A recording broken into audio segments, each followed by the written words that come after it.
આ દરવી ધરતી સાથે અમારો સંબંધ સદીઓ જૂનો છે અને અહીંના માનવી સાથેનો સંબંધ પણ સમય જતા સંબંધમાં ઘણા ફેરફાર આવ્યા છે જે તમે પણ જાણતા જ હશો.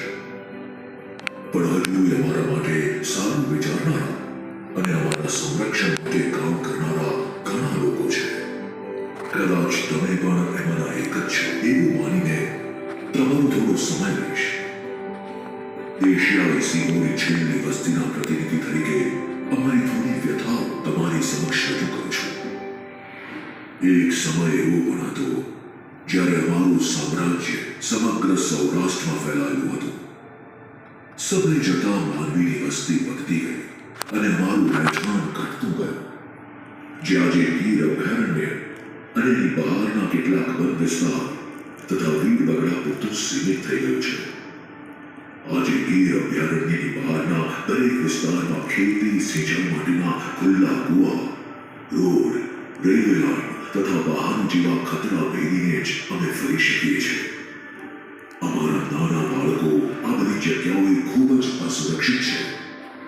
અહીંયા એક બાજુ દેશ અને દુનિયાના લાખો પર્યટકો દર વર્ષે અમને જોવા માટે અભયારણ્યમાં સફારી કરવા આવે છે, જે અમને પણ ગમે છે. પણ બીજી બાજુ અમુક લોકો અભયારણ્યની આસપાસના વિસ્તારમાં થતા ગેરકાનૂની સિંહ દર્શન એટલે કે લાયન શો જોવા જતા રહે છે. ઘણી જગ્યાએ તો લાયન શો માટે અમને મારણ દ્વારા લલચાવવામાં આવે છે કે જેથી લોકો અમને જોઈ શકે. પણ તમે જ મને કહો કે શું જંગલના મુક્ત રીતે વિહરતા જીવને માટે આ યોગ્ય છે? આના કારણે અમારો જીવ વધુ જોખમમાં આવી પડે છે.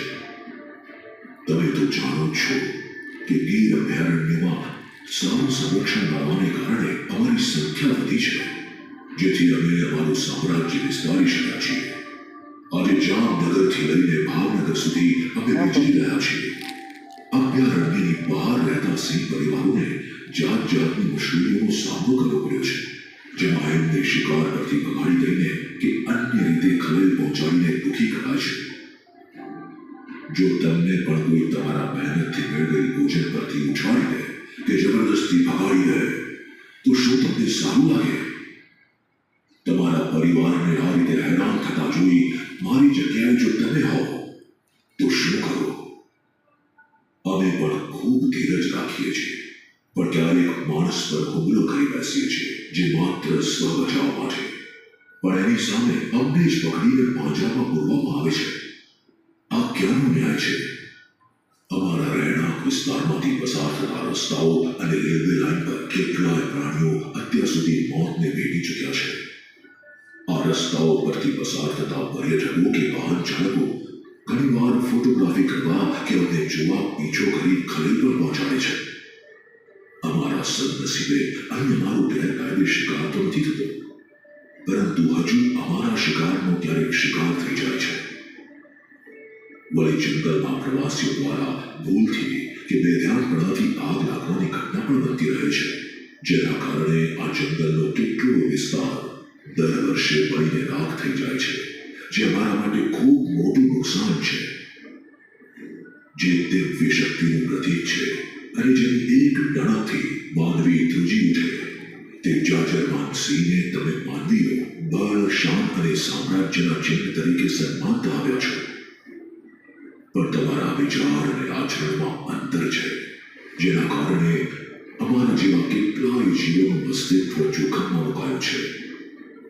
મારી તો તમને એક જ વિનંતી છે કે આવા ગેરકાનૂની લાયન શો ન જોતા અને જો બને તો અન્ય લોકોને પણ આમ ન કરવા જણાવજો. છેવટે જંગલ ખાતાના સંબંધિત કર્મચારીઓને જાણ કરી આ અયોગ્ય અને ગેરકાનૂની પ્રવૃત્તિઓ બંધ થાય એટલું જરૂર કરજો. તમારી આવનાર પેઢીઓ અમારી આવનાર પેઢીઓને જોઈ શકે અને ગીરના જંગલનો આનંદ માણી શકે, એ માટે આટલી આશા તો હું રાખીશ. ચાલો, તમારો ઘણો સમય લીધો. મને સાંભળવા માટે આભાર.